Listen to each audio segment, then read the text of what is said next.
dalawa karotin ko eh. Si FPG saka si Ramon Revilla Sr. eh.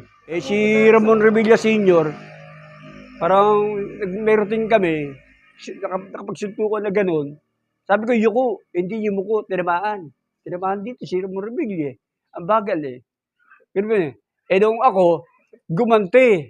Gumanti si ano, pag ganun ko naman, yung muko ko, tinira ko, pako!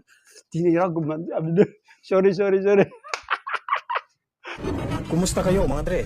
Welcome sa Rai TV. Ngayong araw na ito mga Dre ay bibisitahin natin ang dating stuntman na kalaunay naging isa sa mga tinitingalang action stars ng kanyang panahon. Siya ay walang iba kundi si Dan Alvaro. Samahan niyo ako sa aming mainit na kwentuhan at alamin ang kwento ng kanyang buhay sa likod at harap ng lente.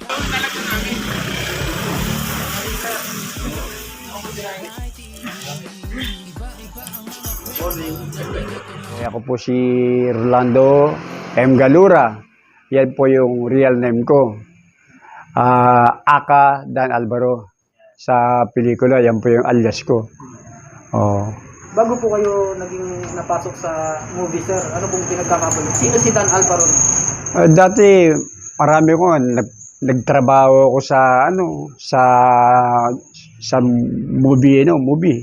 movie theater. Ano ko doon yung projectionist. Ako yung papalabas ng mga pelikula. Oo, na-destino ako sa Silang Cavite, sa Binjan Laguna, sa Pote, oo. Tagal ko nagtrabaho, bata pa ako, nagtatrabaho na. Kasi tatay ko kasi, operator ng, parang siya yung chief operator ng mga projector ng mga sine. Kaya pag may mga nasisira,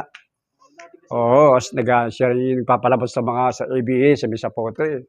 Ako nga, nag-aral ako eh. Bago ko pumasok sa ibang company, nag-aral muna ako. Tagal ko rin nag-aral sa, natuto ko.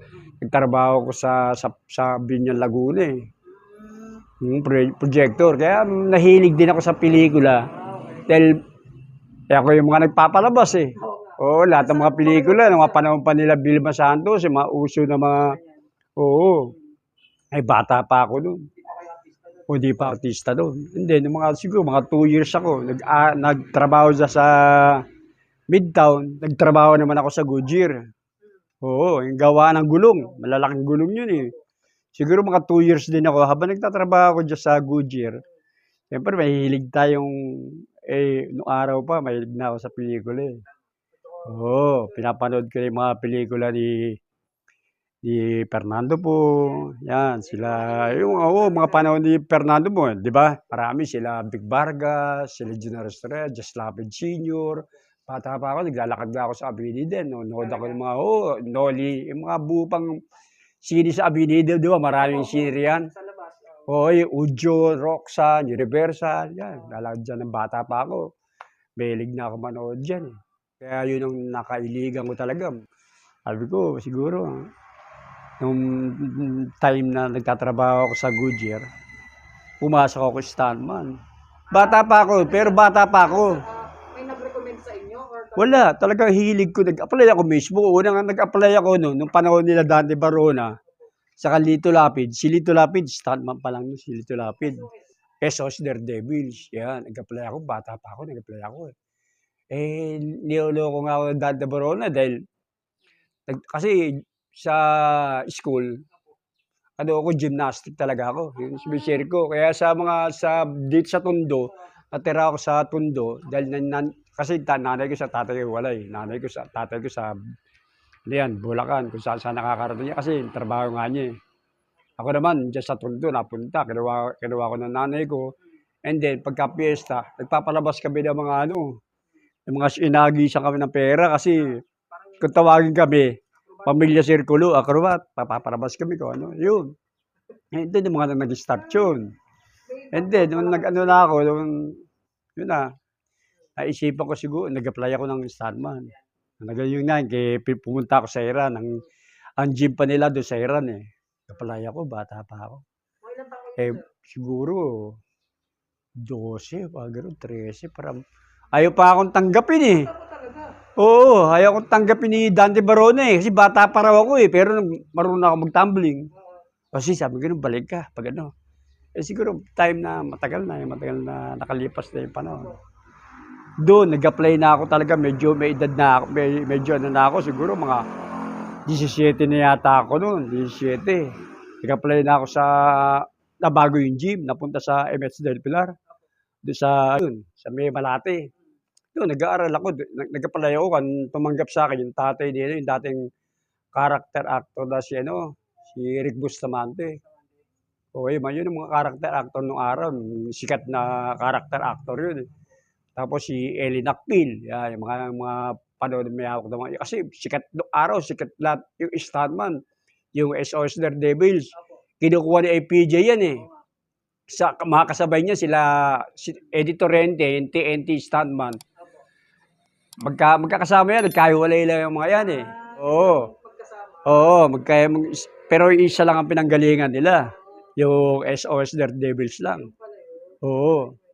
So, in Yun. short, sir, natanggap kayo. Oo, natanggap ko. Nag-aral ako, nag-ensayo ako. Hanggang sa, siguro dahil na may potential ako, yung nag-build up kay Lito Lapid. Si Jesse Chua. Yun. Kinuha ko no, parang maalagaan ako. Ganun. Ang first project ko dyan, ano pa lang ako parang, yung unang ginawa ko na may pangalan na ako yung kay Pops Fernandez, kay Ruel Santiago. Just Say You Love Me. Yes, you love me. Oh, Just You Love Me. Tapos hindi, mga lumalabas na ako eh. Apo. Ang dami ko pang dinubulang bid eh. Sino? Oo, sila, si Christopher De Leon, Franco Nero, Anthony Alonso, Gina Restorenas, yun. Kaya na-discover ko siguro, magaling, yun. Parang hinawakan nga ako ni Jesse Chua, yun, binigyan ako ng pelikulang Just Say You Love Me. Tapos yung mga kay Eddie Fernandez, yung galing sa kulungan. Oo, yun. Doon ako nag-start, marami yun, ng Central Luzon, FPJ, sa Carabo Revilla. Doon ako nag-start. Ang talagang umawak sa akin, si Dennis Adobas, yung People's Journal. Yun ang manager ko, yun yung talagang umawak sa akin. Kasi kay JC, parang, wala eh, umalis ako eh. Parang nilagaan niya ako, pero wala eh. Nagano ako kasi medyo payat pa ako doon eh. Kaya nung umalis ako kay Jesse Chua, nag-barbell ako, nag-ensayo ako, nagpaganda ako ng katawan. Kaya nung hinawakan ako ng Dennis Adobas, doon na nag-start yung parang beat player, supporting actor, hanggang sa dubo-double ako sa mga bida, na-discover nga ako. Tama-tama si Nora Honor noon, naghahanap ng introducing muna ako doon sa pelikula nila, bago kay Nora, nag-introduce muna ako doon sa pelikula ni Dante Barona, Bummer Moran, Just Lapid Jr., yung Commandos. Commandos? Oo, yung Commandos, action movie yun. Parang mga sundalo kami. Yun, introducing. Hanggang sa publicity, sa diaryo, lahat ng mga people, sa mga magazine, yun, nakita. Tama-tama si Nora, naghahanap ng may gagawin siya pelikula, naghahanap kapatid. Oo. Yung Condemn. Doon ako nakilala, yung Condemn. Yun, doon ako nakilala na yun. Kasi kapatid si Nora, ang role ko doon, killer eh. Parang Ako si Boy Rosas, kung tawagin, Boy Rosas. Istorya nun. Hindi alam ni Ate Gay na ako yung killer. Ako yung Boy Rosas. Akala niya, si Toby Aliar yung Boy Rosas. Kasi siya nakakita kay Toby Aliar na may pinapatay si Toby. Oo. Hindi niya alam. Ako pala yung bandaguli. Ako pala yung Boy Rosas. Nalaman niya. Ang kasabayan ko pa noon, yung Baby China. Talo nga yung Baby China eh. Vilma Santos. Oo. Magkasabay pinalabas yun eh. Mas malakas yun sa amin. Kaya nga nakilala ako doon. Yung Condemn. Yung kay Nora. Kilala yun. Natatandaan niyo ba yun? Yung pelikula yun. Pero magandang pelikula yun. Malakas yung pelikula namin ni Nora noon. At natalo kayong Baby China eh. Oo. Kaya doon ako nag-boom. Doon ako nakilala ng Dan Alvaro. Marami. Gas-gas. Tapos marami. Mga puro gas-gas lang naman. Parang hindi naman talagang aksidente. Napilayan din ako yung pelikula kong Alamid. Yung last movie ko na ako yung director. ako yung producer, yun. Napilayan din ako. May mga aksidente, minsan tinatamaan ka. Hindi maiwasan yun eh. Oo, hindi maiwasan yun kasi pagka yung mga numero, pagka hindi ka patandain. Hala, ako nga, yung ginawa nga namin noon yan, si Roy Binson. Nakarating ko rin yan. Si Sandy Parson. Ako, tinamaan dito eh. Oo. Nung stuntman nga ako, ang dalawa karotin ko eh. Si FPJ saka si Ramon Revilla Sr. eh. Oo. Si Ramon Revilla Sr., parang may routine kami, nakapagsuntukan na gano'n. Sabi ko, yuko, hindi yung muko, tinamaan. Tinamaan dito si Ramon Revilla eh. Ang bagal eh. Ganun eh. Nung ako, gumante. Gumante si pag ganun ko naman, yung muko ko, tinira ko, pako! Tinira, gumante. Sorry. parang, gano'n na, siyempre, bida yun, siyempre. Okay lang po yun. Sabi ko, siyempre, staman tayo, hinahagis tayo ng araw sa mga lamesa na may kasamang mga bote. Basag yan. Oo, mahirap yung stuntman talaga. Sa FPJ, sir, nakaroutine mo sir? Oo, dalawa nga karoting ko eh. Dalawang movie yun?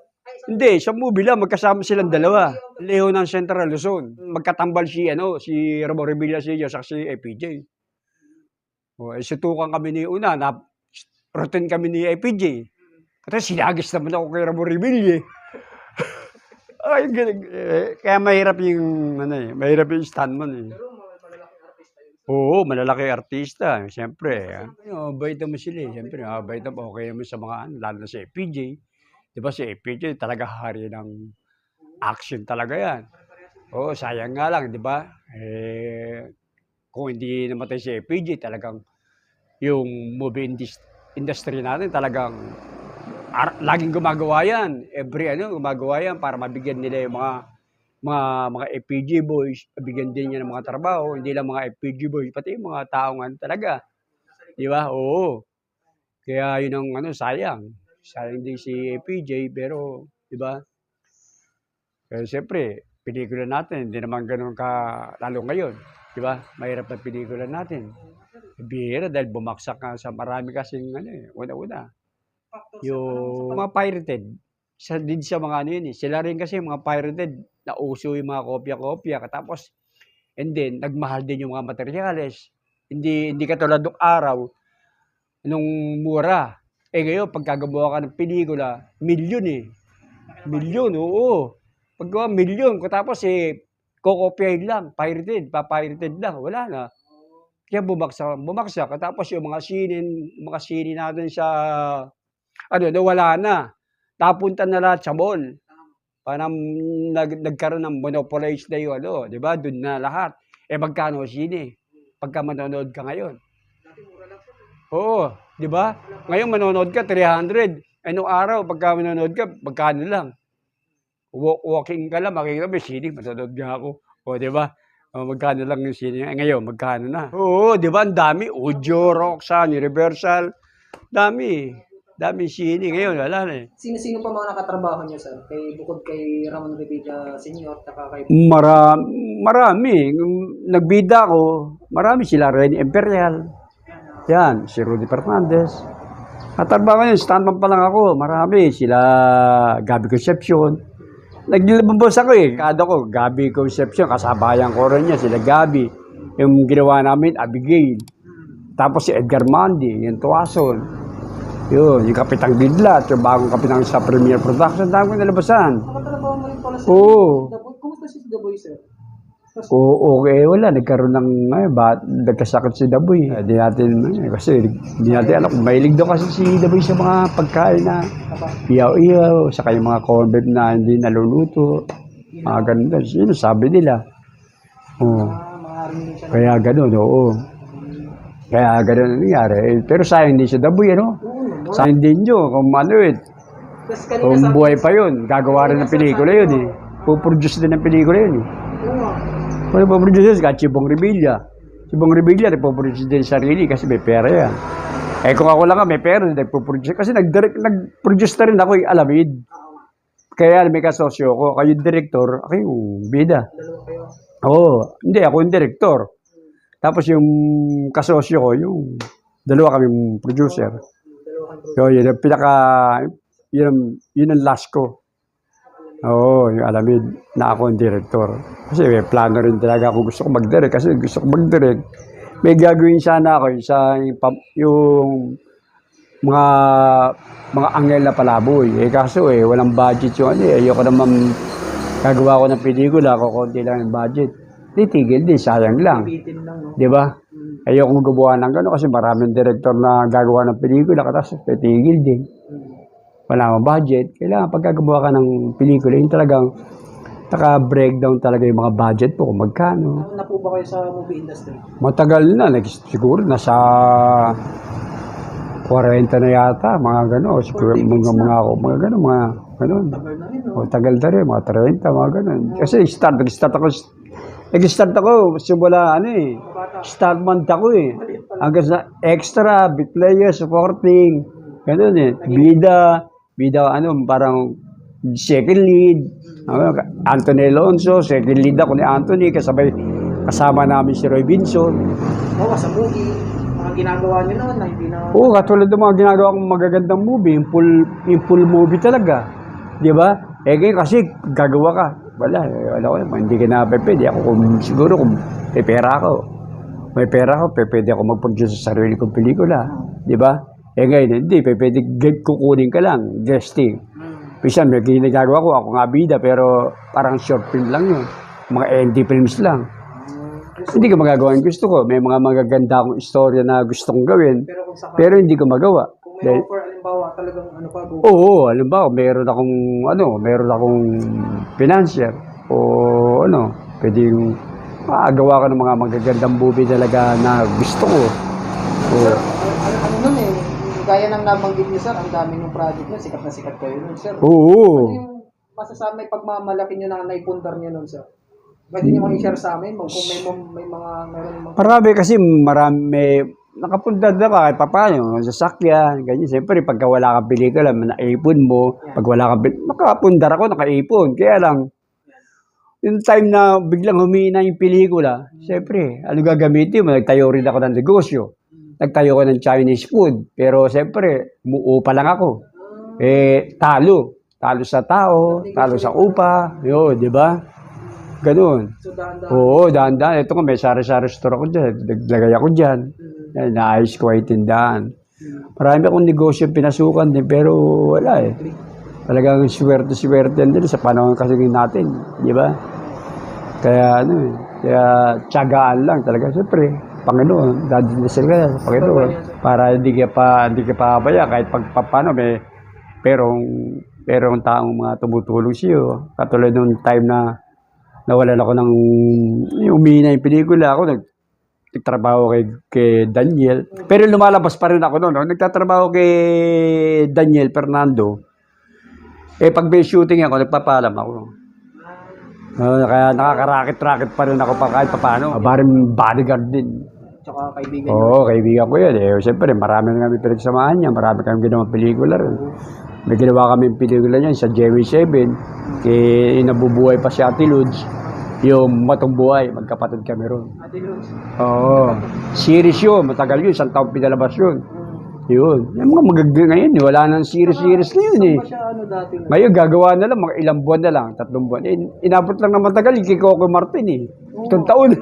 Si Coco Martin naman kasi producer, no? Saka nagre-rating yung probinsyano. Nung panahon ng time na, di ba, malakas ang probinsyano. Kasi wala ibang pinapanood, kundi yung wala tang action siguro, sabik din yung mga tao sa action, di ba? Kaya parang gusto nila panoodin yung probinsyano, wala kang ibang makikita action, kundi yan lang eh. Di ba? Kung manonood sila sini, wala naman masyadong gumagawa ng pelikula ngayon. Manonood ka, TV. Ngayon may mga naglitawan na naman na bagong mga independent, yung mga short film ang ginagawa, di ba? Parang dumami. Kaya medyo nakakaano ng konti ngayon. Kasi katulad ng Bold, parang nabuhay na naman yung Bold, di ba? Oh. Di ba? Short mga pero mga lang naman, hindi naman para mga indie films lang naman yun, hindi talaga. Kasi yung mga ganong pelikula, madaling gawin. Hindi katulad ng action. Tagal gawin ng action. Eh. Siyempre, yung action, gagamit ka ng mga baril, mga blasting. Siyempre, yung bolt, kama-kama. Kumbaga, sir, Ano lang, bala lang. Yung mga blasting, magkano yan? Mga special effect. Tumakbo, board member sa Bulacan. Siyempre, dito tumakbo rin ako konsyal sa Quezon City. Kasi alam mo naman, kailangan din ng pera. Alam mo kung bakit? Alam mo bakit hindi ka manalo? Alam mo na yun kung bakit. Di ba?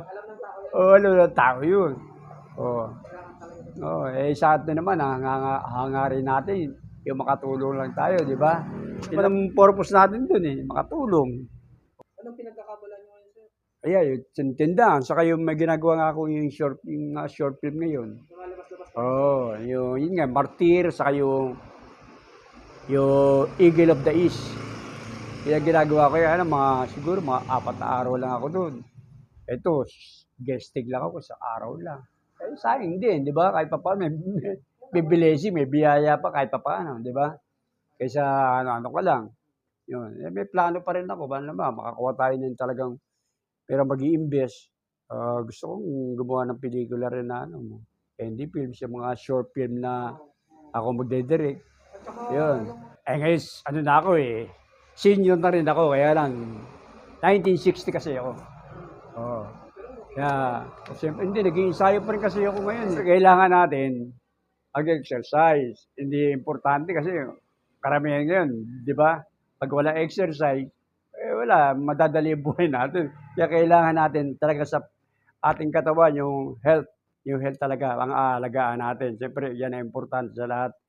Alagaan natin sarili natin. Sa palagay ko, pagka talagang babalik yan, basta yung magkakatulong-tulong ba tayo, lalo na yung mga nasa government natin, na tulungan natin, ibalik natin yung pelikula, para hindi lang naman para sa atin yan, para makapagbigay tayo ng entertainment sa tao, makita natin kung ano yung maganda o masama. Kasi may aral din naman kapupulutan tong gagawin natin movie.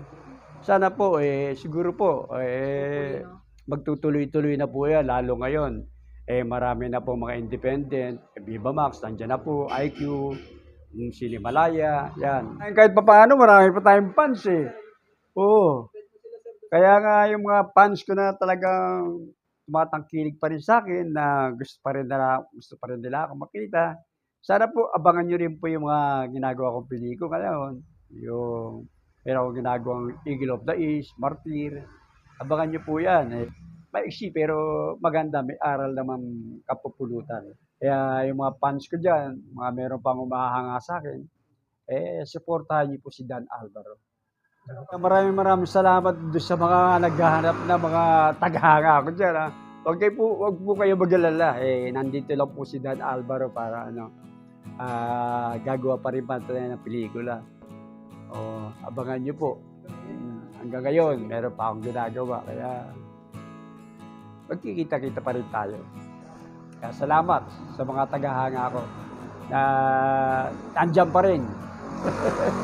Lahat po ng mga artista po, yung mga action star, hindi lang po action star, pati po yung mga dramatic actor, komedyante, nandito po lahat. Kaya huwag niyo pong kalilimutan supportahan tong Rai TV. Lagi niyo pong papanoorin. Makakapulot po kayo. Nandito po lahat ang mga istorya ng mga artista. Makikita niyo kung ano ang buhay ng mga artista rito noon at sa ngayon. Maraming salamat po. Masaya ako na makadaupang palad ang isa sa aking mga hinahangaan. Ngunit mas natutuwa ako na makita siyang masaya kasama ang pamilya at walang karamdaman. Huwag kalimutang mag-subscribe. Paalam.